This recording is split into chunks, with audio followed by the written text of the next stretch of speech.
Juste, on a fait 2 psukim.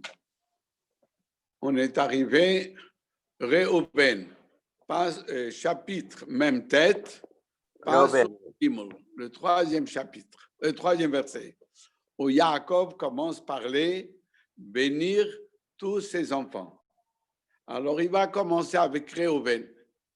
Il dit, Réhouven, Bechori ata. Toi, tu es mon premier-né. Kochi, tu es ma force.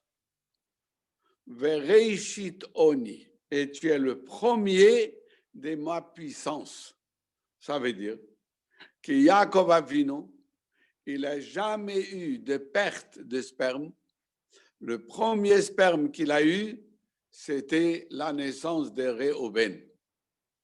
Bien que Yaakov s'est marié à 84 ans, mais il était pur, c'était un grand sadique, il était pur. Donc il dit à Réhouven, toi normalement, tu es mon premier fils, tu devais en avoir toutes les qualités, parce que je t'ai eu avec la plus grande pureté. Tu es mon premier-né, je n'ai pas eu des autres enfants avant toi. C'est marqué que dans le fils aîné, il y a plus les forces du père. Comme c'est marqué dans la Torah, Kabed et avicha, respecte ton père. C'est marqué et. La Gemara dit qu'avec le mot et, ça vient rajouter Achicha Hagadol, le grand frère, le frère aîné, on doit respecter. Et respecter le frère aîné, ça rentre dans le respect du père. Parce que dans le fils aîné, il y a beaucoup plus de force du père. Et surtout, Réhouven dit, pas seulement que tu es mon premier fils, tu es en plus ma première force. Mon premier sperme, c'était toi. Donc, tu devrais avoir toutes les qualités. Yeter se'et, tu devais en avoir plus. Se'et, ça veut dire lever, supériorité. Supériorité de quoi? Lever les mains, Birkat Kohanim. Tu devrais être le Kohen, bénir tout le monde. Veyeter oz, et tu devais en avoir plus de force. Force, c'est royauté. Comme c'est marqué, Rashi rapporte le pasouk, Veyiten oz le malko. Il donnera force au roi. Alors, comme toi, tu es le premier-né, tu devais en avoir toutes les qualités. Tu devrais être le Kohen, le serviteur de Dieu. Tu devais être le roi. Tes enfants devaient être le roi sur Israël. Et comme tu es mon premier-né, tu devais en avoir aussi double part. Un premier-né, il a double part. Quelle double part? Que c'est attribué à toi qui devait être divisé en deux. Mais il va lui expliquer pourquoi il va perdre toutes ses qualités. Alors il dit, Pachaz, comme tu te pressais, Kamayim comme l'eau, ça veut dire comme par exemple quand on casse une digue et l'eau envahit. Est-ce que l'eau elle arrive doucement ou elle arrive avec une très grande vitesse? Quand il y a une digue, il y a beaucoup de l'eau derrière. Quand il y a une ouverture, l'eau, elle part avec une très grande vitesse. Et dis-toi aussi, quand tu étais en colère, tu as agi avec la plus grande force. On n'a pas pu t'arrêter.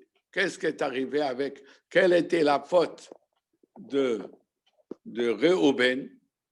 Alors, il y a dessus dans la Gemara Shabbat, il y a plusieurs opinions. On va essayer de donner quelques explications.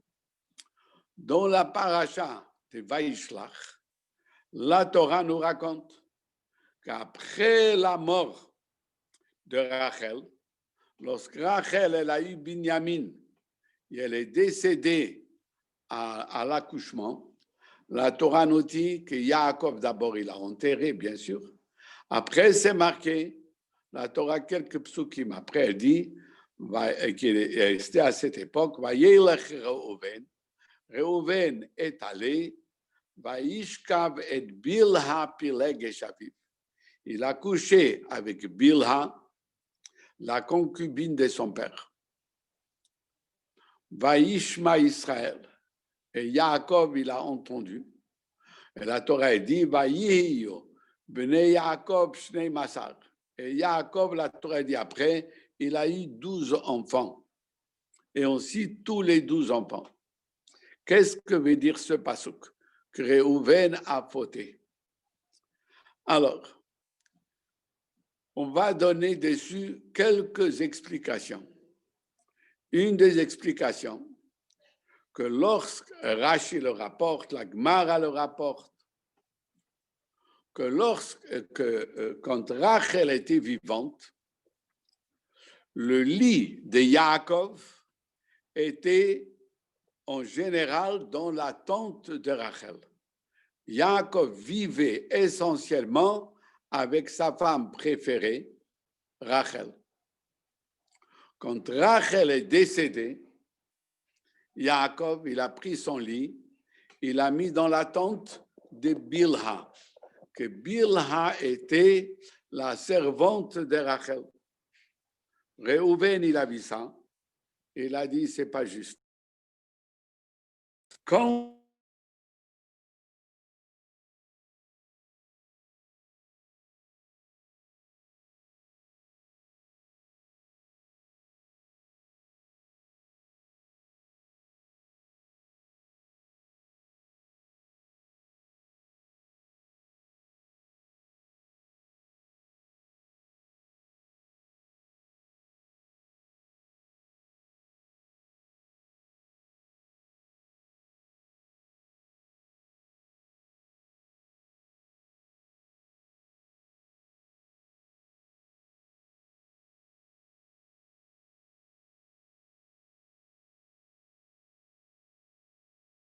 On vous entend pas, Rabbi.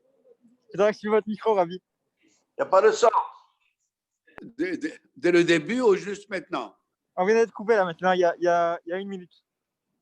Oh. Alors où je suis arrivé? Je ne me rappelle pas où je suis arrivé. Alors, on va reprendre. Le lit. Oui, alors quand Rachel est décédée, Yaakov, il a pris son lit et il l'a mis dans la tente de Bilha. C'était la servante de Rachel. Réhouven, qui a vu ça, il a dit, c'est pas juste. Je comprends, il dit, quand Rachel était vivante, Yaakov se trouvait toujours dans la tente de Rachel parce que quand il est venu travailler chez Lavan, pour qui il a travaillé? Avec qui il voulait se marier? Avec Rachel. C'est mon grand-père Lavan lui a trompé, il lui a donné Léa. Mais Yaakov, sa femme préférée, et pour qui il a travaillé, c'était pour Rachel. C'est normal qu'il se trouve avec Rachel. Mais quand Rachel est décédée, qui vient en deuxième? C'est ma femme Léa, c'est ma mère Léa. C'est pas Bilha. Il a pris le lit de Yaakov et il l'a mis dans la tente de Léa. Et comme il a touché, il a enlevé le lit de Yaakov de la tente de Bilha, ça revient qu'il a blasphémé Bilha. La Torah considère qu'il a couché avec Bilha. Alors, mais dans la Torah, c'est marqué comment la Torah dit il a couché avec Bilha. D'où on sait qu'on ne peut pas traduire comme c'est marqué, simplement qu'il a couché avec Bilha. Alors, tout à l'heure, on va voir pourquoi on ne peut pas traduire comme ça. Ça, c'est une explication. Alors, Paras, comme tu te dépêchais agir kamaim comme l'eau, quand on l'ouvre, elle rentre, elle l'envahit avec une vitesse. Toi aussi, tu agis avec une vitesse, al total. Tu n'auras pas toutes les supériorités que tu devais en avoir. D'abord, ta tribu devait se diviser en deux. On le donne à Yosef. La royauté que tu devais être, on le donne à Yehuda. Et être Kohen, on le donne à Lévi, à la tribu de Lévi. Donc, on t'enlève tout. Et il explique pourquoi on t'enlève tout. Qui alita, parce que tu es monté, mishkeve avicha, sur les couches de ton père. Mishkeve en pluriel, la Gemara dit, que Jacob lui a dit, tu as profané mon lit et tu as profané le lit de la Shekhinah. Rashi explique dans la Gemara, parce que avant qu'on a construit le Mishkan, la Shekhinah s'est trouvée be'ahole tzadikim, dans les tentes des tzadikim. Et la Gemara dit que Yaakov, il avait dans chaque tente 2 lits. Un lit pour lui et un lit pour la Shekhinah. Et quand il venait où il voyait la Shekhinah, c'est là qu'il rentrait. Et toi, quand tu as troublé mon lit, tu as troublé la Shekhinah. La Shekhinah est partie. À ce moment-là, Chilalta, tu as profané Yetsui, mon lit.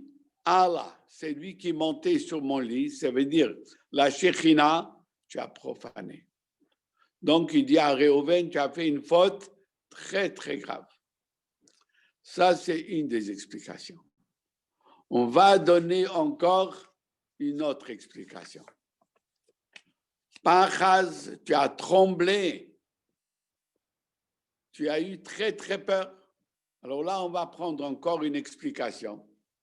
Que Réhouven, il est rentré dans la tente de Bilha pour coucher avec Bilha. Mais quand il est rentré, il a dit, oh, je vais fauter.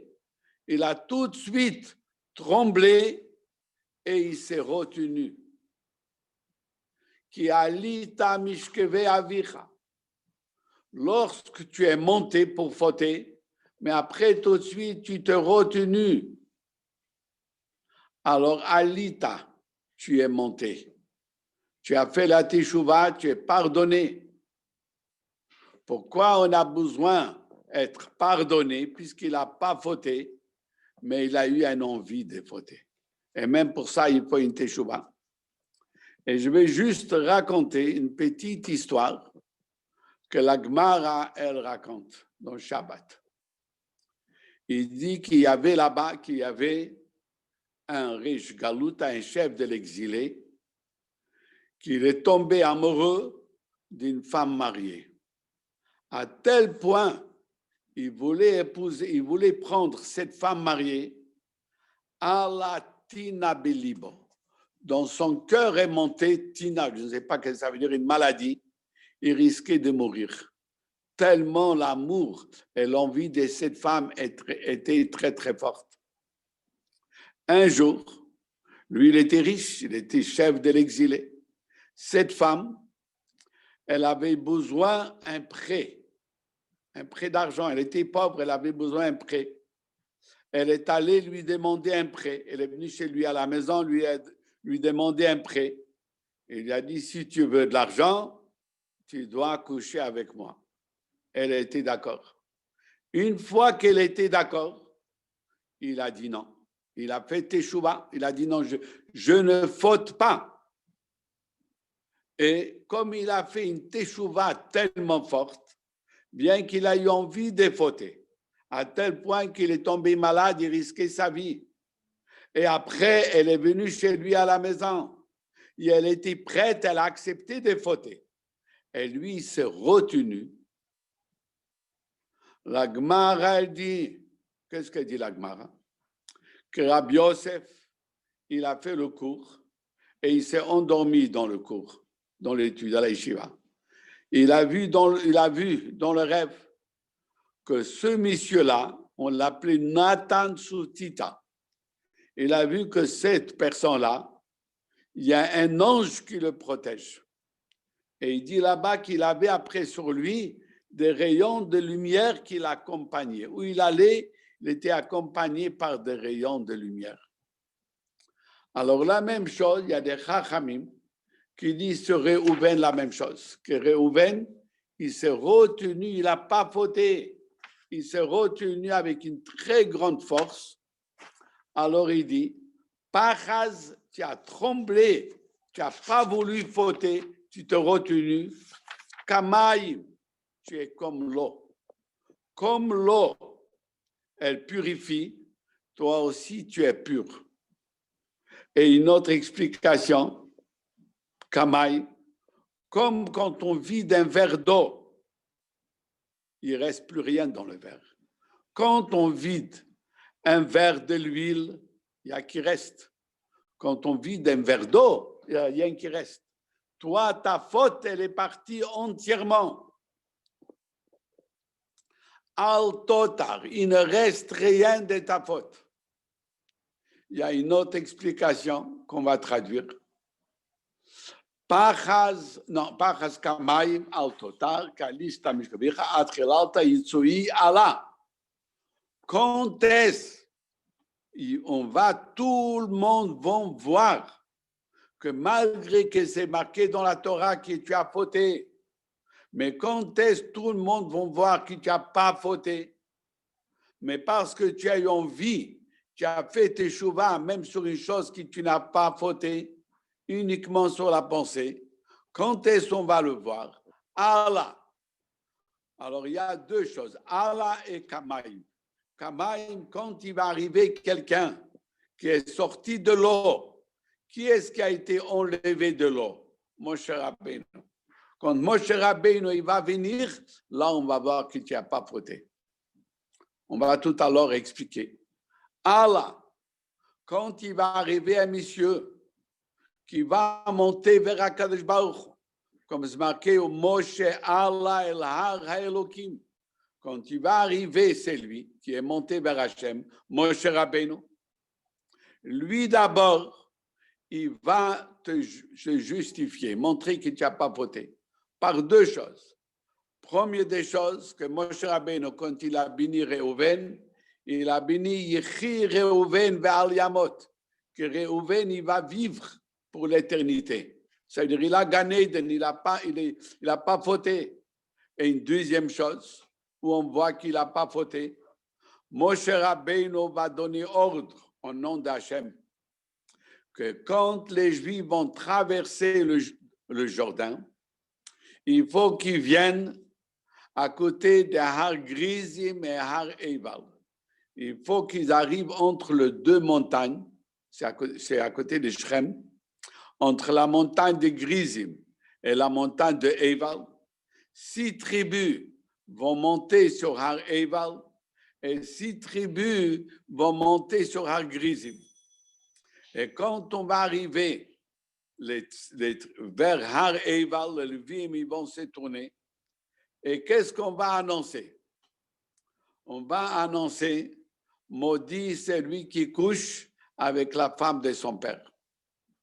Et cela sera annoncé par les 6 tribus, par Lévi, et les 6 tribus qui se trouvent sur Har Eival, ils vont dire Amen. Qui est-ce qui se trouve sur les 6 qui se trouvent sur Har Eival? La tribu de Réhouven. Est-ce que Réhouven vont dire Amen et maudire leur ancêtre? C'est pas possible. De là, on voit que Réhouven, il n'a pas fauté. Sinon, on n'aurait pas demandé aux enfants de Réhouven de dire Amen et maudire celui qui couche avec la femme de son père. Donc, ça veut dire qu'il n'a pas fauté. Donc, ici, il y a aussi une bracha pour dire, et le Targum Yonatan Ben Uziel, il dit que al totar, il reste rien de ta faute. Ça veut dire d'abord, tu n'as pas fauté, tu as fauté peut-être dans la pensée où tu as touché mon lit, mais tu es pardonné. Tu es pardonné. Il reste rien de ta faute. Mais il lui dit quand même, mais tu n'auras pas ces qualités. Un roi doit être quelqu'un qui a patience, qui n'agit pas dans la précipitation. Donc, on enlève chez Réhouven. Réhouven est toujours l'aîné de Jacob. Toujours quand on compte les tribus, Réhouven le premier. Mais comment il s'appelle? Mais il a perdu la royauté et la Kehuna.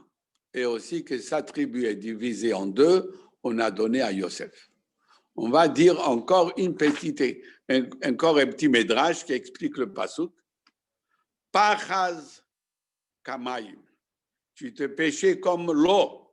Quand Moshe Rabbeinu a dit, quand Reuven et Bnei Gad, ils ont demandé leur territoire de l'autre côté du Jourdain. Moshe Rabbeinu a dit, on vous donne mes conditions. Non, eux d'abord ils sont venus. Ils ont dit à Moshe Rabbeinu, on veut le territoire de ce côté. Moshe Rabbeinu leur a dit, oh, vous allez détourner encore les Juifs de ne pas rentrer en Israël. Ils ont dit non. Nous, on va aller le premier pour conquérir Israël. Pachas, toi, Réhouven, tu te pressais, Kamaim, comme l'eau, rentrer le premier, faire la guerre pour conquérir Israël. Al Totar, il n'y aura pas de morts chez toi. Tous, vous allez revenir vivants. Tous les militaires qui vont partir en Israël. Qui alita, parce que tu es monté en Israël, qu'Israël s'appelle Mishkeve Avicha. Le coucher, le lit de ton père.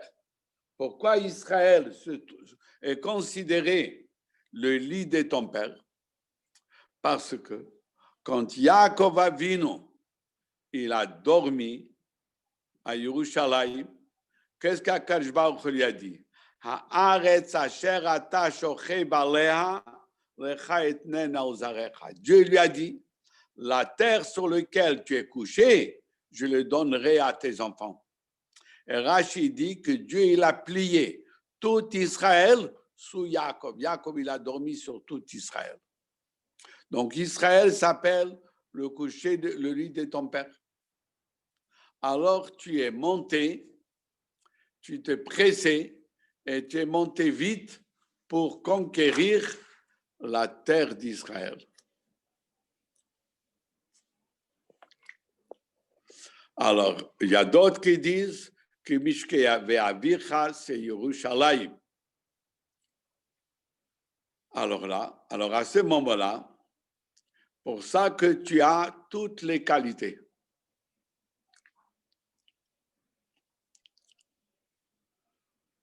Oui. Là tu as tué, à ce moment-là tu vas tuer tous les ennemis qui veulent monter, ceux qui veulent monter sur le lit, empêcher les Juifs rentrer en Israël, tu vas tous les exterminer. Très bien, celle-là, elle est magnifique. Maintenant, on va voir la suite. Shimon veLevi Achim. Il va dire, Shimon et Lévi, vous êtes des frères. Est-ce que les autres enfants, ce n'est pas des frères? Alors, Jonathan Ben Uzziel, il dit, Shimon et Lévi, vous êtes comme des jumeaux, des frères jumeaux. Ça veut dire, vous étiez frères pour Dina. Lorsqu'on a touché Dina, vous, Shimon et Lévi, c'est vous le seul que vous avez senti comme les frères de Dina, qu'il faut se venger pour Dina. Vous étiez les frères de Dina. Donc, il leur donne une qualité, mais il leur dit de l'autre côté, mais vous n'étiez pas des frères pour Yosef. Pour Yosef, vous avez dit un à l'autre, le Chouvenargei, on va tuer Yosef. Mais pour Dina, vous étiez comme des frères. Klei Hamas, des ustensiles qui appartiennent à Hamas. Hamas, c'est Esav. Ou Hamas veut dire dérober. Vous avez des ustensiles que vous avez dérobés. Quel ustensile? Mecherotehem, vos armes que vous avez tuées, la ville de Shrem. Alors, ces armes, vous l'avez dérobé chez Esav. Esav, lui, il vit sur l'épée, il tue, mais vous ne devrez pas tuer. Alors, le fait que vous êtes parti tuer la ville de Shrem, vous avez utilisé des choses que vous avez volées chez Esav. Ça, c'est une explication. Il y a encore, sinon, si on va dire tous, on va pas finir. Après, Besodam, dans leur secret, dans le secret de Shimon. Qu'est-ce que ça veut dire secret? Alors ici, il y a deux explications. On va donner l'explication de Rashi et on va donner l'explication du Targum Yonatan Ben Uzziel. Et aussi le Or HaChaim HaKadosh.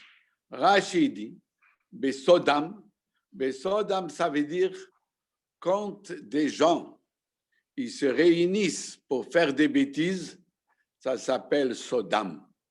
Ils se réunissent comme un secret qu'on ne veut pas que tout le monde sache, on se réunit. Alors il dit Besodam. Plus tard, quand il va arriver l'histoire des Shittim, et il y aura Zimri, c'est dans Bamidbar qu'on va étudier dans le Chumash Bamidbar. Donc, comment il s'appelle?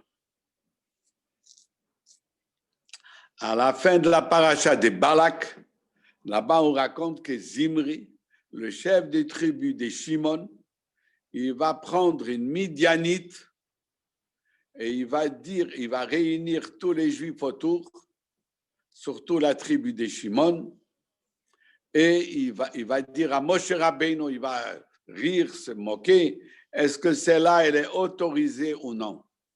Et il va coucher avec elle devant tout le monde. Et c'est Pinchas qui va le tuer. Il dit, quand il y aura cette réunion de moquerie, Altavo Nafshi, je ne veux pas que mon âme soit parmi eux. Quand on dit Zimri, Ben Salo, de la tribu de Shimon, mais on dit pas, on ne rajoute pas fils de Yaakov. Elle dit, mon âme, moi, je ne veux pas être présent. Bik Halam, lorsqu'ils vont se réunir, Korach va réunir beaucoup de gens pour contredire Moshe Rabbeinu.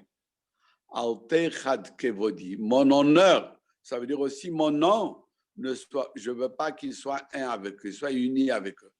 Quand on va dire Korach, Ben Yitzhar, Ben Kahat, Ben Levi, mais on ne dit pas Ben Israël ou Ben Yaakov.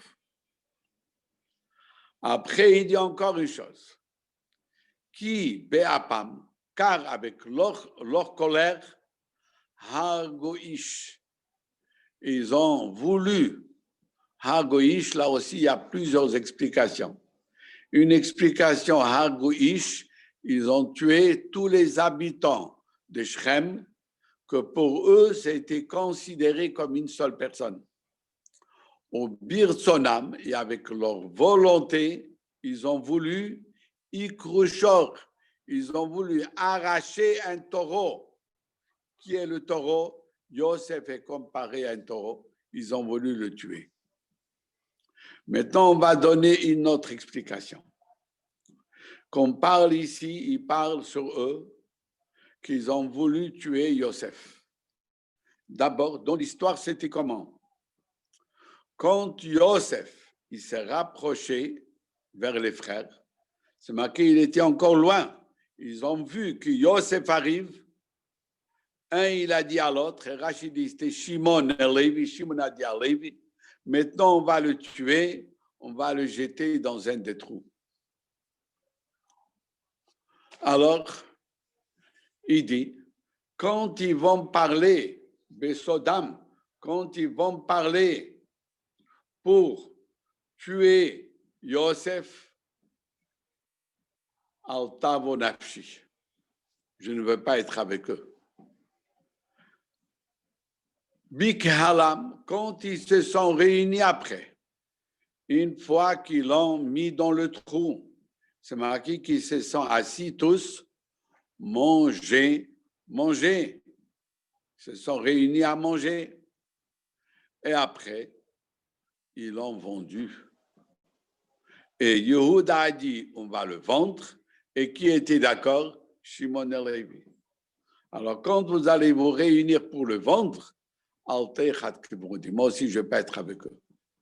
Qui be'apam, avec leur colère, harguish, ils ont voulu tuer Yosef, au Birsonam, avec leur volonté.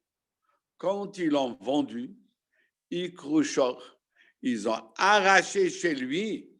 Ça veut dire, quand ils l'ont vendu, ils ont amené qu'on a arraché chez Yosef 10 enfants. Yosef, normalement, il devrait en avoir 12 enfants comme Yaakov Avinu. Pourquoi il a eu uniquement 2? Quand il y avait l'histoire avec la femme de Potiphar, qu'elle a attrapé pour coucher avec lui, à ce moment-là, il a eu une perte de sperme et il a retenu avec ses mains et le sperme est sorti entre les 10 doigts. Et là, il a perdu 10 enfants. Ça, c'est une explication.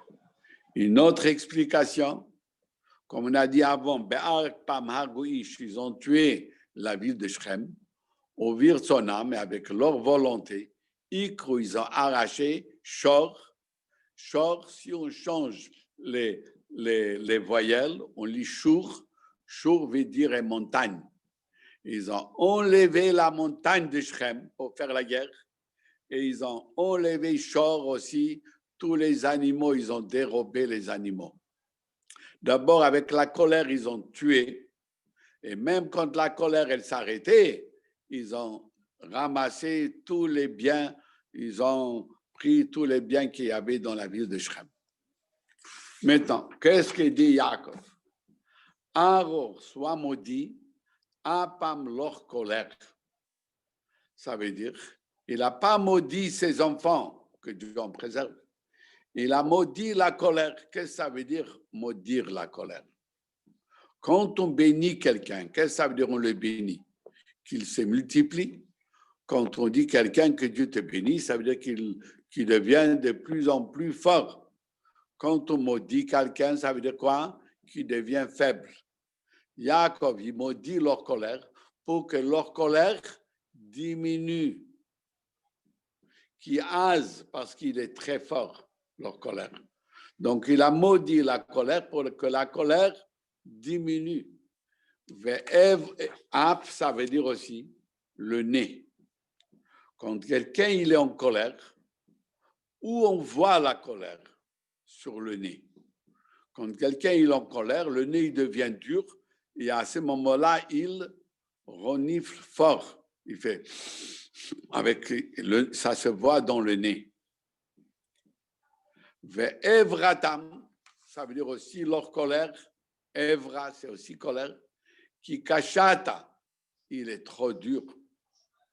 Donc, il a maudit le colère qui s'appelle Af et la colère qui s'appelle Evra. Quand on maudit, ça veut dire qu'il diminue, que leur colère diminue. Qu'est-ce qu'il va faire pour cela? Et le Midrash dit, et le Targum Yonatan ben Ozir dit, que si on laisse Shimon et Lévi ensemble, ils risquent de détruire tout. Aucune nation peut se mettre contre eux. Alors le Targum Yonatan ben Ozir dit, Arur soit maudit la ville de Shrem. Il n'a même pas maudit leur colère.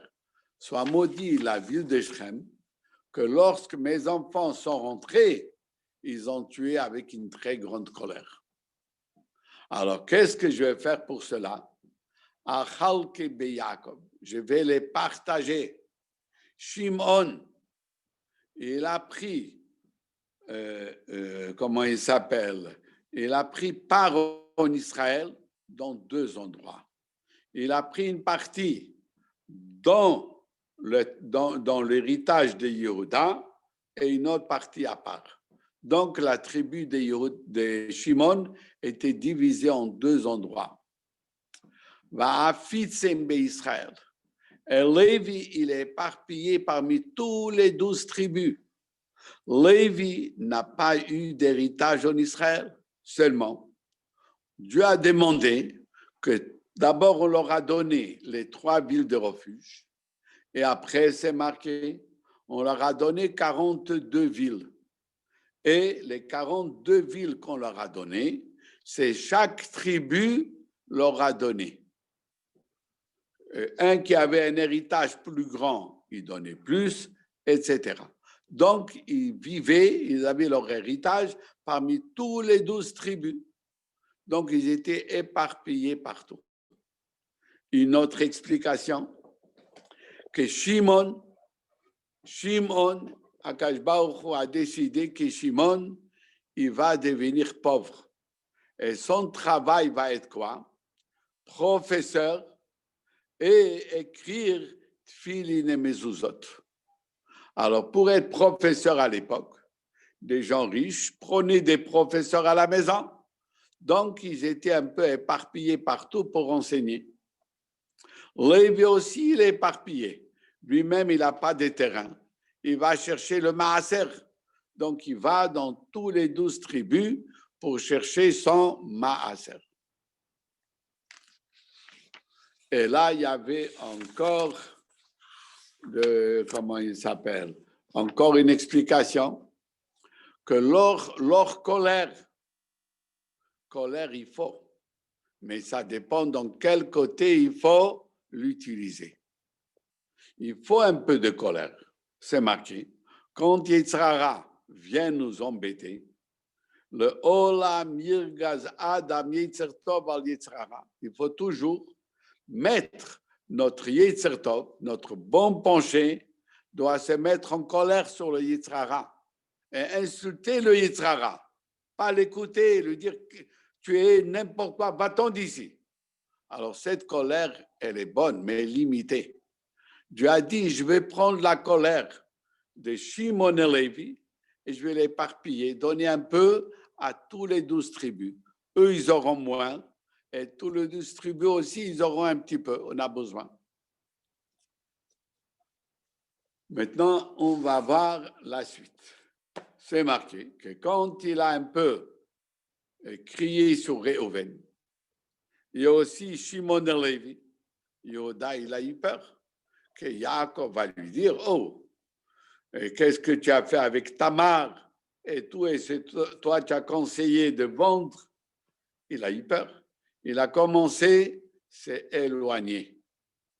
Alors, comme il a commencé à s'éloigner, Yaakov va l'appeler. Il a dit, non, toi tu es très bon. Yehuda, il va l'appeler. Ata toi, yoducha achecha. Tous tes frères vont te louer, ils vont te adorer, ils vont te servir comme un roi. D'abord, dans ton nom Yehuda, il y a les lettres, les 4 lettres du nom de Dieu. Et il y a un Dalet en plus. Dalet, c'est 4. Tu es le 4e enfant. Réhouven, Shimon, Lévi, Yehuda. Tu es le 4e enfant. Et aussi, il a dit toi, comme toi, tu as sauvé 4 personnes. Quand on a jeté Yosef dans le trou, tout le monde pensait que c'était pourquoi? Pour qu'il meure. Toi, tu as dit, qu'est-ce qu'on va gagner quand on va le tuer? On va le vendre. Donc, tu l'as sauvé. Tu as sauvé Yosef. Après, Tamar, qui était enceinte, et il n'a pas reconnu, on a pensé qu'elle était enceinte avec 2 bébés. Et on a pensé qu'elle a fait la débauche. Et le jugement était de la brûler. Et Yehuda, au dernier moment, il n'a pas eu honte. Il a dit, elle est enceinte de moi. Et il va sauver Tamar et les 2 enfants. Ça fait 3. il a sauvé Yosef, ça fait 4. Comme tu as sauvé 4 personnes, alors 4 descendants de toi seront sauvés. Daniel, qui était un descendant de Yehuda, il a été sauvé de la fosse des lions. Hanania, Mishaël, Vazaria, que Nebuchadnezzar il les a jetés dans le four, ils sont sortis vivants. Alors il dit, toi, puisque tu as avoué, alors tout le monde aussi vont t'avouer. Yoducha achecha. Et tous tes frères, ils vont prendre aussi ton nom. Quand on arrête un juif, on lui demande qui tu es. Il ne dit pas je suis un Lévi ou je suis un Réhouven, je suis un Yehudi, Yehuda. Tous les juifs portent le nom de qui? De Yehuda. Et aussi, toi, tu es le 4e. Alors, comme tu es le 4e jour, Dieu il a créé les luminaires, le soleil et la lune. Alors, ta royauté aussi va être Vekiso Kashem Eshnegdi, comme le soleil. Et il y a encore plein d'explications. Yehuda, sa valeur numérique, c'est 30. Ça représente les 30 rois qu'il y avait depuis Abraham Avinu jusqu'à la destruction du premier Beit Hamikdash. 30 générations, il y avait des rois, etc., etc. Alors, on va maintenant voir la suite. Tes frères vont te louer. Ils vont te remercier dans ce monde. Ils vont te remercier dans l'autre monde. Si tu n'aurais pas sauvé Yosef, Yosef aurait pu mourir parce que les frères, ils n'ont pas voulu le ramener. Si toi, tu n'aurais pas dû le vendre, il aurait été mort. Bien que Réhouven a pensé revenir, mais eux, ils étaient prêts. Donc, ils auraient payé dans l'autre monde. Shfichoda, même tué. Toi, tu as évité qu'ils commettent la faute d'un meurtre. Donc, tu les as sauvés dans l'autre monde. Alors, ils vont te remercier aussi pour la vie que tu leur donnes dans l'autre monde.